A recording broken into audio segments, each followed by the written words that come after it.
And you say you work out 5, 6 days a week. You're in there all the time and you're in your 60s now, right? I'm 63. Yeah. 63. That Yeah. is an amazing, commendable event right there. Yes.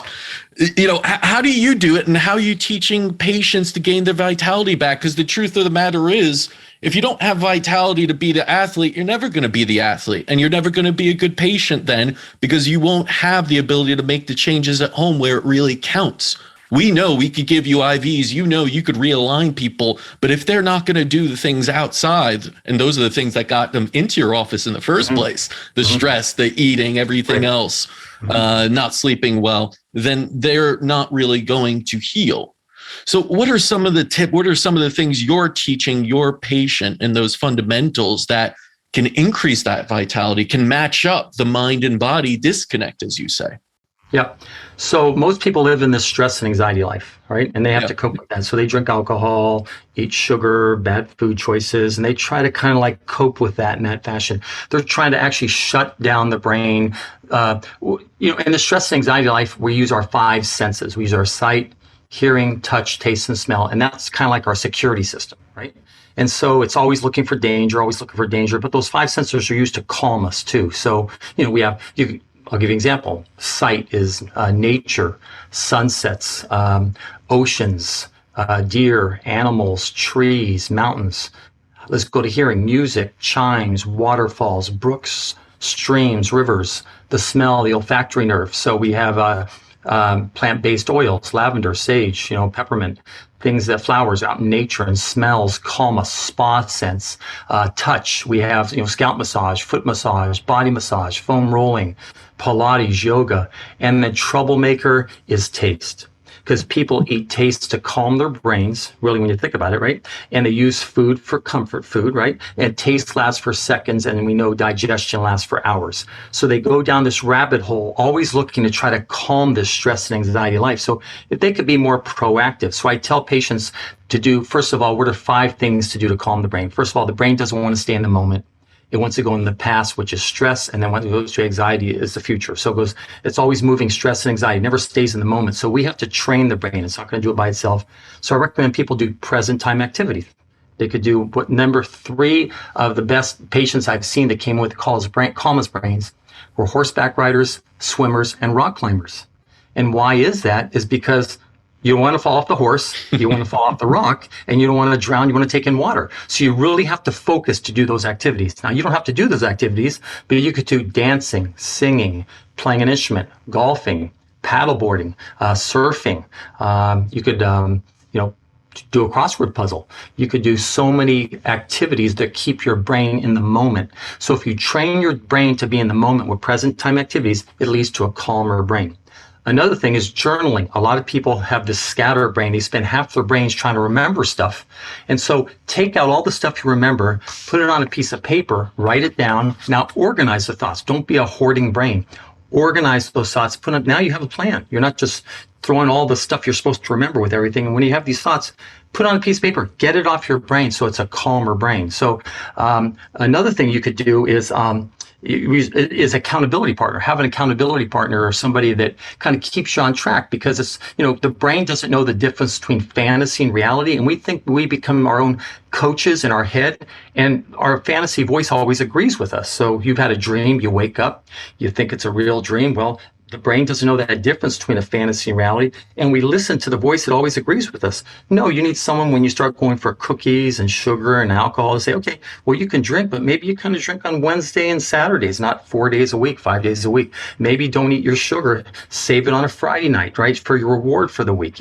How can you manage yourself to get the reward, but not have it dominate as your coping mechanism? Now we're going into the a calm. And the last thing I would say is the breathing. The vagus nerve gets stimulated through the nose, not through the mouth. A lot of people breathe incorrectly, and they don't breathe through their nose to calm themselves. In a stress and anxiety state, you go to a mouth breather. So if you see a lion, it's not like you go, like that. And so now you're not getting efficient airflow, which affects body performance on the inside. And a lot of people become immunocompromised because of the decisions they make out of their life when it comes to health, because no one's teaching them how to have health. So therefore, as a result, they just go down the rabbit hole again, bad coping mechanisms, issues, health consequences.